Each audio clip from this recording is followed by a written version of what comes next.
Yo, welcome back, kembali lagi di channel Atoa Hayato. Bagaimana kabar nakama sekalian? Semoga selalu baik-baik saja. Chapter 1078 dibuka dengan percakapan antara Stacy dan Sentomaru. Di sini Stacy mengatakan jika kejadian di Egghead lebih serius daripada Ohara, karena Vegapunk lebih berbahaya dari ilmuwan Ohara, dan karena Egghead adalah pulau yang kuat untuk bertempur. Nah, karena dua alasan itu, pemerintah dunia mengerahkan pasukan besar-besaran yang belum pernah mereka lakukan sebelumnya. Mimin sebut ini sebagai Super Buster Call karena bahkan melibatkan Gorosei dan Admiral. Jika Buster Call biasa hanya dipimpin oleh wakil Admiral. Di chapter sebelumnya sudah terkonfirmasi bahwa setidaknya ada 100 kapal tempur marin yang merapat. Sedangkan jika Buster Call biasa hanya 10 kapal tempur saja yang dikerahkan. Jadi bisa dikatakan Super Buster Call yang menuju Egghead punya kekuatan 10 kali lipat daripada Buster Call biasa. Para penduduk Egghead yang mendengar hal itu langsung berusaha untuk pergi meninggalkan pulau.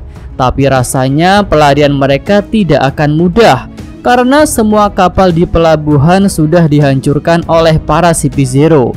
Semoga saja para ilmuwan itu masih punya kapal rahasia yang tersimpan di pabrik sehingga mereka bisa pergi dengan aman.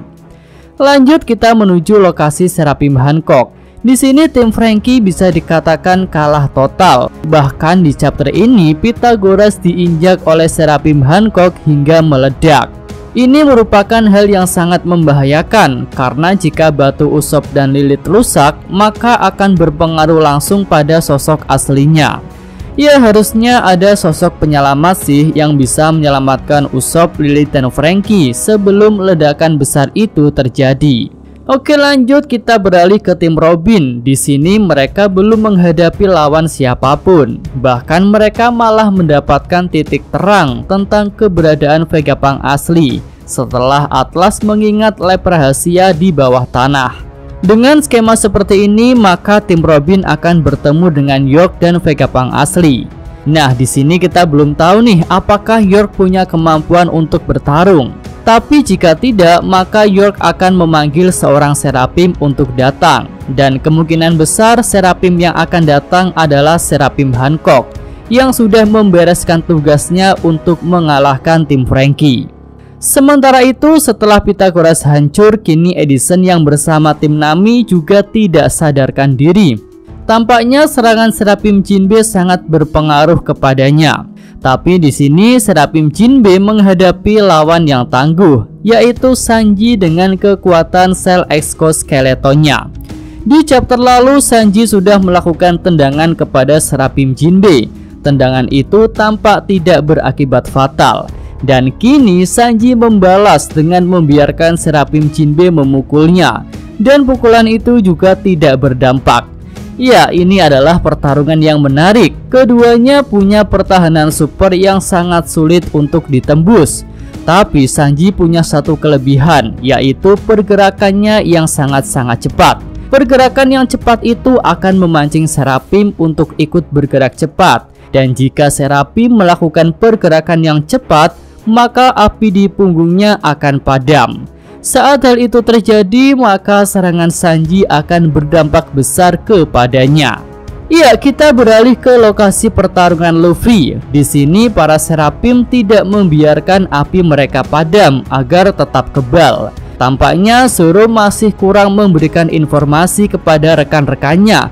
Entah masih lupa atau memang belum sadar aja. Seingat Mimin, Zoro tahu bahwa api King akan padam ketika King bergerak dengan sangat cepat. Dan Zoro belum mengatakan itu kepada Luffy dan yang lainnya. Karena jika Zoro mengatakan itu, harusnya rekan-rekannya akan memancing Seraphim untuk melakukan pergerakan dengan cepat. Luffy pun bisa berubah ke mode Snake Man, dan Lucci bisa juga menggunakan wujud Zoan lagi agar pergerakannya semakin cepat. Tapi sayangnya sebelum Zoro ingat hal itu, dia sudah berpisah dengan Luffy karena Seraphim Mihawk tiba-tiba menghilang. Menurut Lucci, Seraphim itu mengincar musuh yang lebih lemah agar bisa menggoyahkan mental musuh yang kuat. Jadi setelah berpisah dengan Zoro, tampaknya Luffy dan Lucci harus mencari tahu sendiri bagaimana cara agar api di punggung Seraphim bisa padam. Lalu di sini ada hal yang kocak, yaitu Luffy memanggil Kaku dengan sebutan Usopp. Dan bahkan Luffy meminta Kaku untuk menemani Zoro yang pasti akan tersesat. Haha, kocak lah. Nah, selanjutnya seperti dugaan Mimin, Luffy tidak tahu cara untuk memadamkan api Seraphim. Dia melakukan serangan beruntun kepada Seraphim Kuma sambil berharap apinya padam. Ya, tentu itu adalah tindakan yang sia-sia. Lucci pun meminta Luffy untuk berpikir lebih jernih. Nah, kekompakan Luffy, Lucci, Zoro, dan Kaku ini membuat Mimin berpikir bahwa Lucci dan Kaku akan membelot dari pemerintah dunia. Dan alasan utamanya bisa jadi karena keselamatan mereka akan terancam setelah misi untuk menghabisi Vegapunk dinyatakan gagal. Selain itu, mereka juga bisa dituduh sudah bekerja sama dengan bajak laut untuk melawan para Seraphim. Ya, walaupun itu dilakukan karena terpaksa. Oke, lanjut. Di sini ada satu scene yang menunjukkan tentang Bonnie. Bonnie tampak menangis di depan ingatan ayahnya. Tampaknya Bonnie sudah tahu semua hal dari ingatan ayahnya itu. Dan benar seperti yang dikatakan Vegapunk bahwa Bonnie akan jadi semakin sakit setelah tahu semuanya. Dan tentu akan menarik untuk menantikan langkah apa yang akan dilakukan Bonnie selanjutnya setelah dia tahu fakta yang sudah terjadi. Oke, lanjut. Kita mendapatkan banyak informasi dari narator yang menceritakan tentang awal mula insiden di Egghead. Semuanya berawal 3 bulan lalu. Ada sosok misterius yang menghubungi Marie Joa dan mengatakan bahwa Vegapunk sudah melakukan penelitian tentang abad kekosongan. Pemerintah dunia pun mengutus agen-agen mereka untuk melakukan penyelidikan, tapi hasilnya Vegapunk tidak terbukti bersalah. Sang sosok misterius tidak menyerah.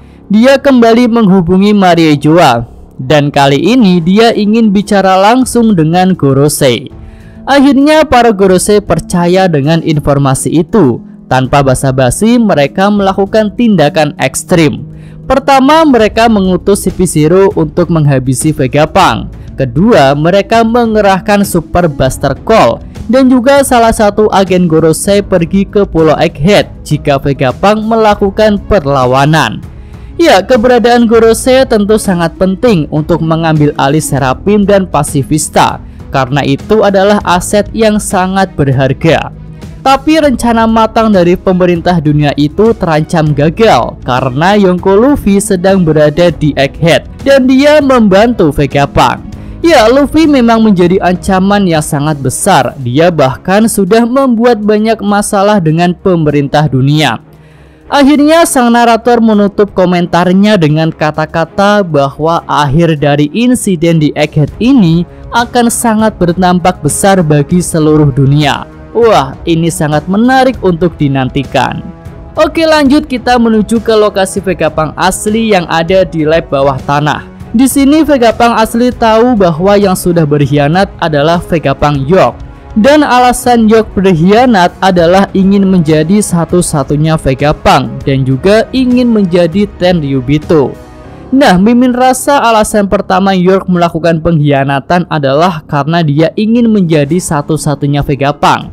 Dan setelah melakukan pengkhianatan itu, pemerintah dunia menjanjikan kedudukan sebagai Tenryubito kepada York. Tapi sepertinya pemerintah dunia sudah menipu York. Salah satu Vegapunk itu terlihat akan ikut dilenyapkan. Hal itu bisa kita lihat dari rencana CP0 yang bertujuan untuk memusnahkan semua Vegapunk. Jadi York termasuk di dalamnya. Lalu alasan kedua, karena jika Vegapunk asli tahu informasi tentang Void Century, maka harusnya York yang satu otak dengannya juga tahu tentang hal itu. Pemerintah dunia tentu tidak mau jika ada orang luar yang tahu kebenaran tentang Void Century, karena itu bisa menjadi ancaman besar bagi mereka di masa depan. Jadi tentu tindakan yang paling tepat adalah melenyapkan semua Vegapunk termasuk York. Tapi di sini Mimin masih butuh penjelasan dari Bang Oda tentang bagaimana cara York menyembunyikan rencananya dari proses sinkronisasi data otak yang dilakukan oleh para Vegapunk setiap hari.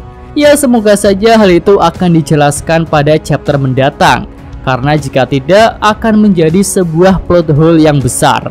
Oke, itu aja pembahasan untuk segmen real review ini. Minggu depan tidak libur ya guys, alias lanjut. Yosa, Mimin atau Hayato, terima kasih.